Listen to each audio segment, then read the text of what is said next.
بسم الله الرحمن الرحيم.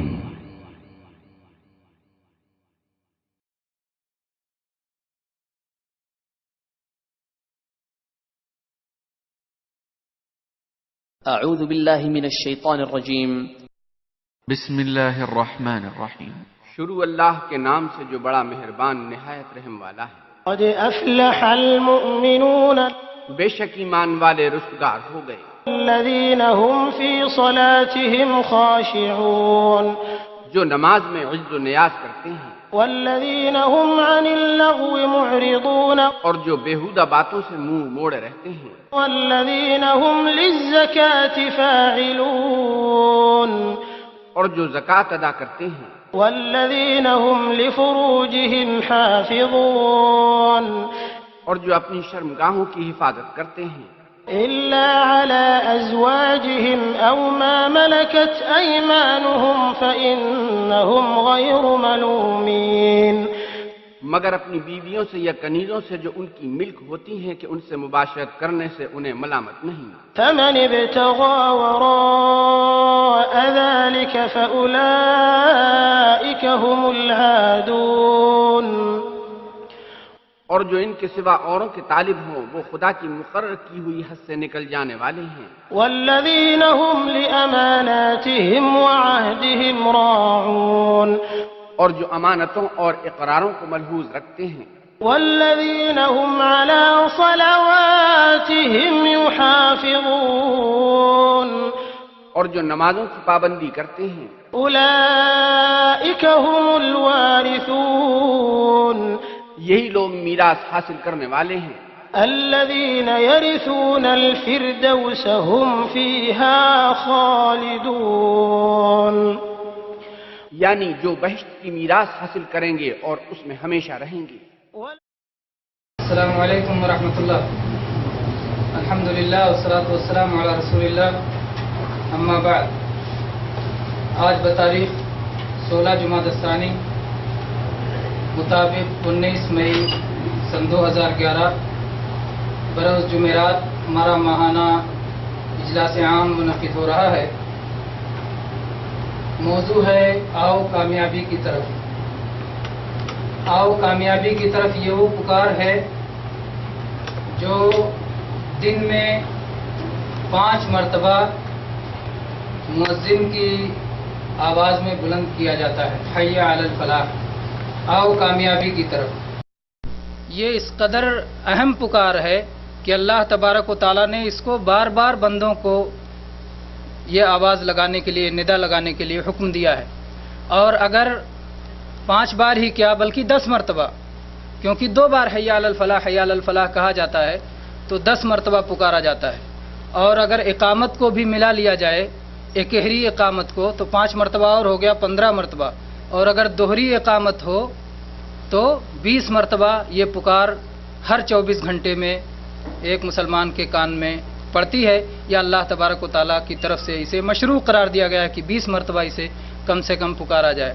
تو بہرحال یہ موضوع بہت اہم ہے اور اللہ تبارک و تعالیٰ سے دعا ہے کہ اللہ تبارک و تعالیٰ فضیلت الشیخ عطاء الرحمن سعیدی حفظہ اللہ کو اس موضوع کی بھرپور وضاحت کرنے کی توفیق عطا فرمائے اور ہم سب کو بغور سننے، سمجھنے اور اس کے مطابق عمل کی توفیق دے اور اپنی کوتاہیوں سے توبہ استغفار کی توفیق نصیب فرمائے.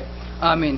میں فضیلت الشیخ کو دعوت دوں گا کہ شکریہ کے ساتھ تشریف لائیں اور موضوع کی وضاحت کریں. السلام علیکم ورحمۃ اللہ وبرکاتہ.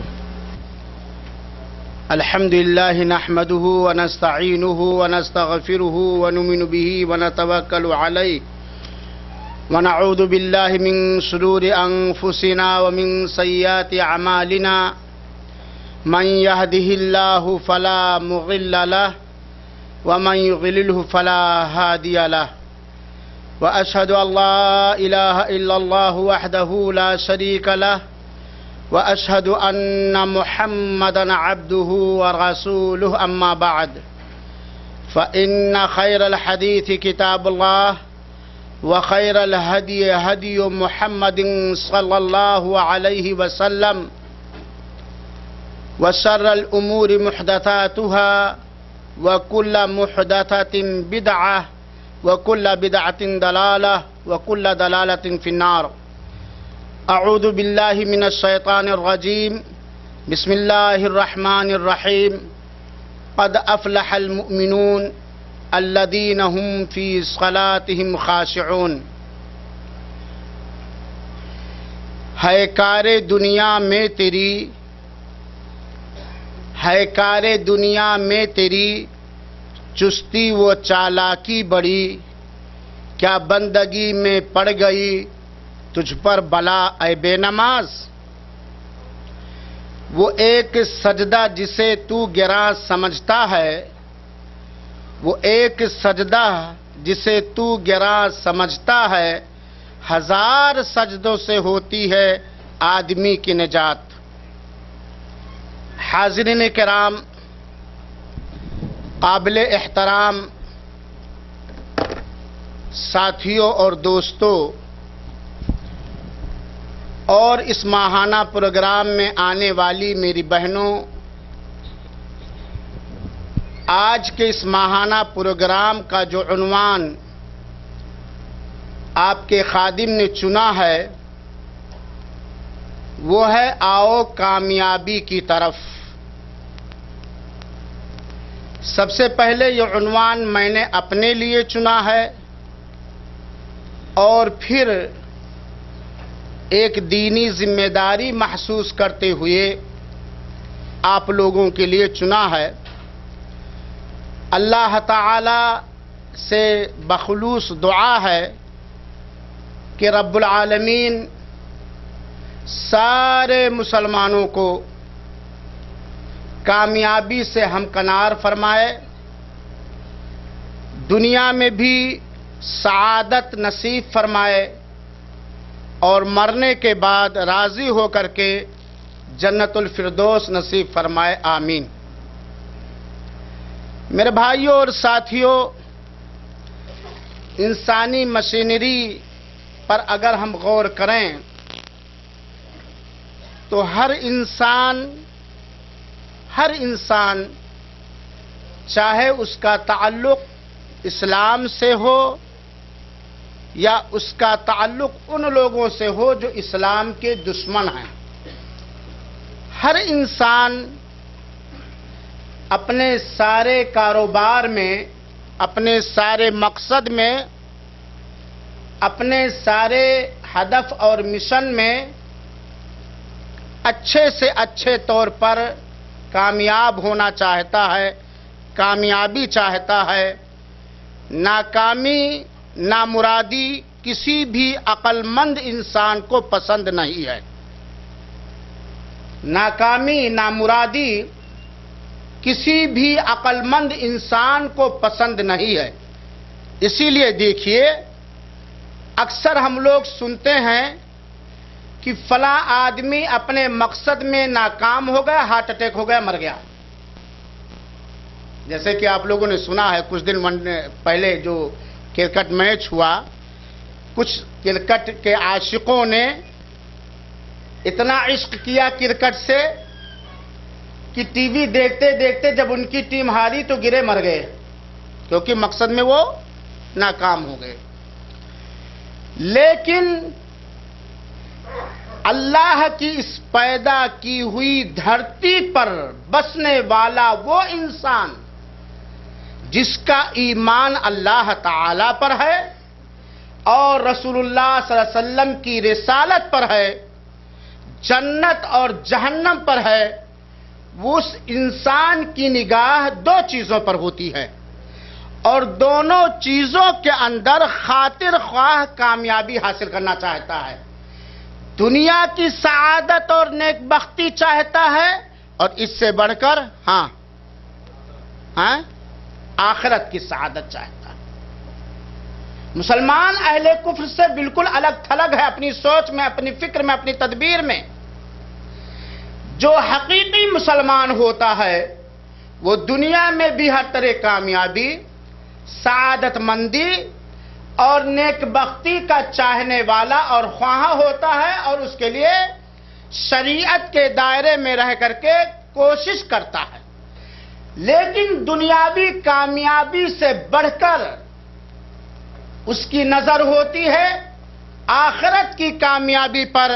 یوم لا ينفع مال ولا بنون الا من اتى اللہ بقلب سلیم. جس دن کسی کو اس کی دنیاوی دولت اور اس کی اولاد اس کے لیے سود مند نہ ہوگی سوائے وہ آدمی جو قلب سلیم ٹھیک ٹھاک درست لے کر کے آیا.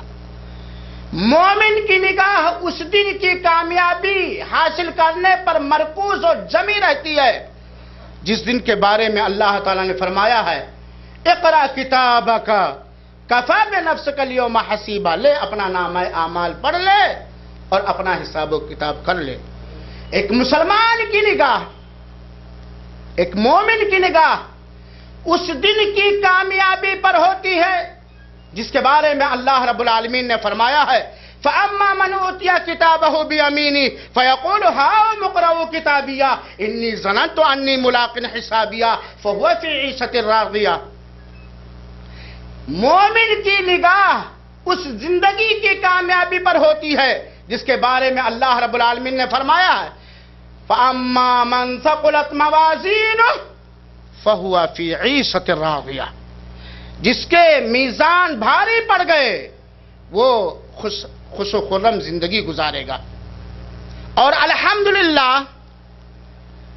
اللہ رب العالمین کا ہمارے اور آپ کے اوپر کرم ہے میرے بھائیوں کہ اللہ تعالی نے ہم کو اور آپ کو نعمت اسلام سے نوازا ہے. سبحان اللہ الحمدللہ. اس سے بڑھ کر کوئی نعمت نہیں ہو سکتی ہے.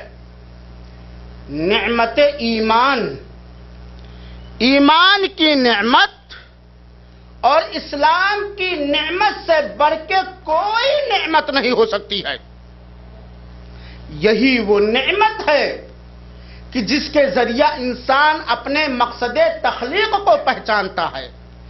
یہی وہ نعمت ہے جس کے ذریعہ انسان اپنے مالک حقیقی کے احسان عظیم کو پہچان کر اس کا شکر گزار ہوتا ہے اپنی زندگی کا مقصد.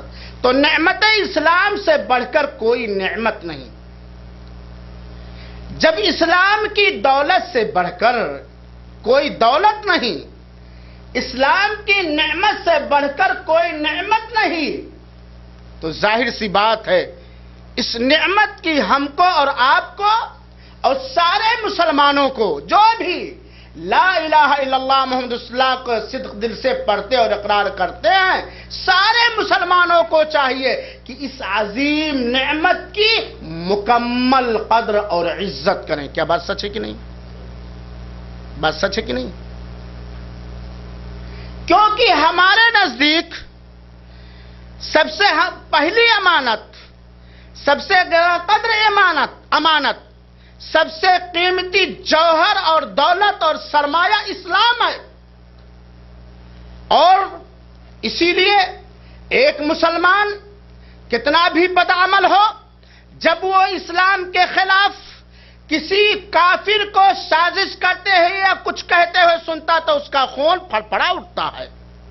وہ سب کچھ ایک مسلمان سب کچھ گوارا کر سکتا ہے، سب کچھ برداشت کر سکتا ہے، لیکن اپنے اسلام کے پردے میں کوئی سوراخ یا اسکریچ کرنا چاہے ہاں گوارا نہیں کر سکتا. اس لیے اس نعمت کی قدر کرتے ہوئے اس نعمت کے واجبات، دین اسلام کی جانب سے جو واجبات ہیں اس کی بھی قدر کرنی چاہیے. کیونکہ زبانی طور پر دعویٰ کرنے سے کوئی مسلمان ہوتا ہے؟ ذرا غور سے سنیے گا میرے بھائیوں، سمجھیے گا. ایک مسلمان کب وہ مسلمان مانا جائے گا، اس چیز پر ہر مسلمان کو دھیان دینا ضروری ہے.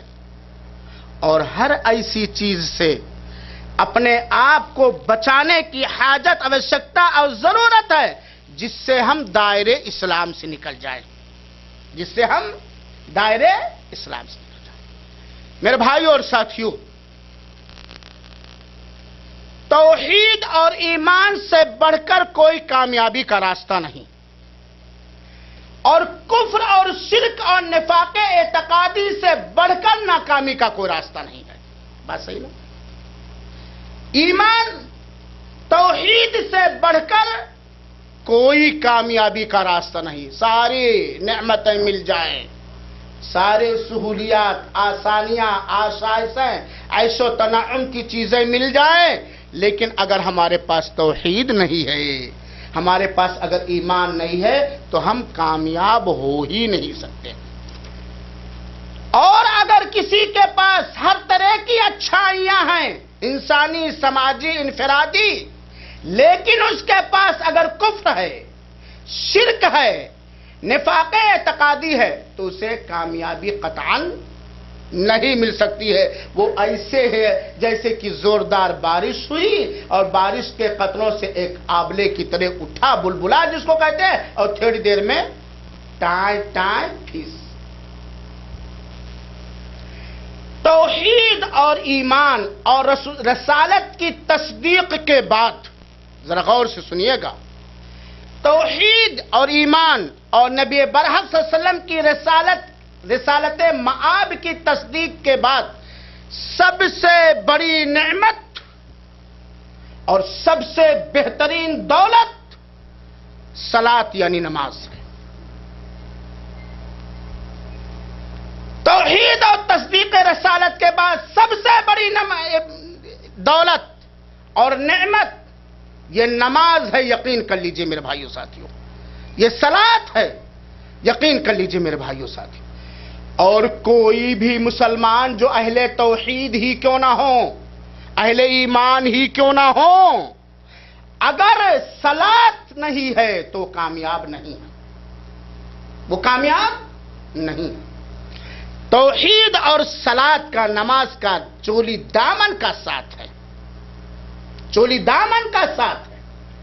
توحید کو صلاۃ سے، نماز سے میں بار بار صلاۃ کہوں گا کیونکہ اصل میں نماز کو صلاۃ ہی کہنا چاہیے.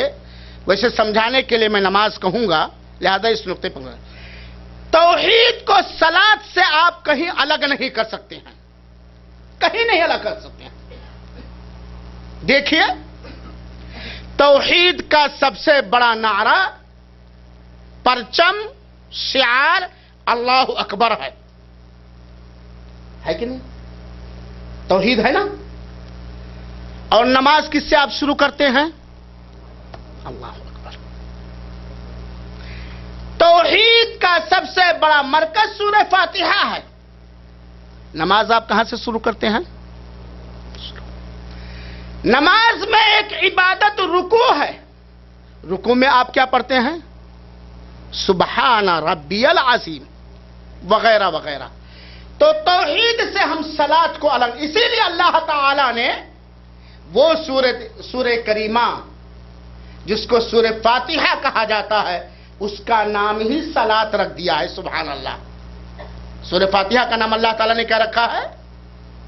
صلاۃ رکھا ہے. تو توحید اور تصدیق رسالت کے بعد سب سے بڑی نعمت صلاۃ یعنی نماز ہے. اور جب توحید اور تصدیق رسالت کے بعد سب سے بڑی نعمت نماز ہے، تو کامیابی کا سب سے بڑا راز اور ذریعہ بھی کیا ہے؟ کامیاب ہے. پڑھو سورہ مومنون. قد افلح المؤمنون. اللہ تعالی نے مہر ثبت کر دیا، فیصلہ کر دیا کہ مومن لوگ کامیاب ہو گئے. کون لوگ کامیاب ہوئے؟ گویا جو مومن نہیں ہے وہ کامیاب نہیں. وہ اپنے آپ کو منومن مٹھو چاہے جو بنا رہے، ہم چنی دی گرے نیست، کچھ بھی بنا رہے، لیکن اگر مومن نہیں ہے تو وہ کامیاب نہیں ہے. کیونکہ اللہ رب العالمین نے فرمایا قد افلح المؤمنون. مومن کی سب سے پہلی پہچان ساری عبادتوں کے بعد، سارے نوافل کے بعد، سارے واجبات سے پہلے، ساری عبادتوں سے پہلے کس عبادت کو اللہ تعالی نے ذکر فرمایا؟ الذین هم فی صلاتہم خاشعون. جو لوگ اپنی صلاۃ یعنی نماز کے اندر خشوع اور خضوع اختیار کرتے ہیں. مومن کامیاب ہو گیا اور مومن کی سب سے پہلی پہچان اللہ تعالیٰ نے کیا بتلایا ہے؟ کیا بتلایا ہے؟ صلاۃ، نماز، خشوع اور خضوع کے ساتھ. اور پھر اخیر میں اللہ تعالیٰ نے اسی سورت کے 4-5 آیتوں کے اندر بھی اللہ رب العالمین نے فرمایا والذین هم علی صلاتهم دائمون، جو اپنی نماز کی پابندی کرتے ہیں، ہمیشگی کرتے ہیں، وہی لوگ جنت الفردوس کے وارث ہیں. وہی لوگ کامیاب لوگوں کی پہلی پہچان نماز اور آخری پہچان بھی اللہ تعالیٰ نے نماز فرمایا اور پھر کہا وہی لوگ جنت الفردوس کے وارث ہیں. اسی لیے میرے بھائیوں اور ساتھیوں، یہ موضوع بہت اہم ہے. جب آپ کھنگالیں گے تو ہمیں پتہ چلے گا کہ سب توحید اور ایمان کا حکم دینے کے بعد، نبی کی تصدیق کرنے کے بعد، سارے نبیوں پر، صرف آخری پیغمبر جناب مصطفیٰ صلی اللہ علیہ وسلم پر نہیں، سارے نبیوں پر سب سے پہلی جو عبادت اللہ تعالیٰ نے واجب کی، انوار کیا، وہ کون سی عبادت ہے؟ کون سی عبادت ہے؟ نماز. سب سے پہلی عبادت جو اللہ تعالیٰ نے ایک نبی پر نہیں، سارے انبیاء پر، سارے رسولوں پر واجب کیا ہے میرے بھائیوں، وہ کیا ہے؟ روزہ نہیں، زکوٰۃ نہیں، حج نہیں، صدقات و خیرات نہیں. سب سے پہلی عبادت جو واجب کیا اللہ تعالیٰ نے کیا ہے؟ نماز. اب ہم اس سے اہمیت سمجھ سکتے ہیں کہ اللہ تعالیٰ اپنے بندوں کا کتنا خیر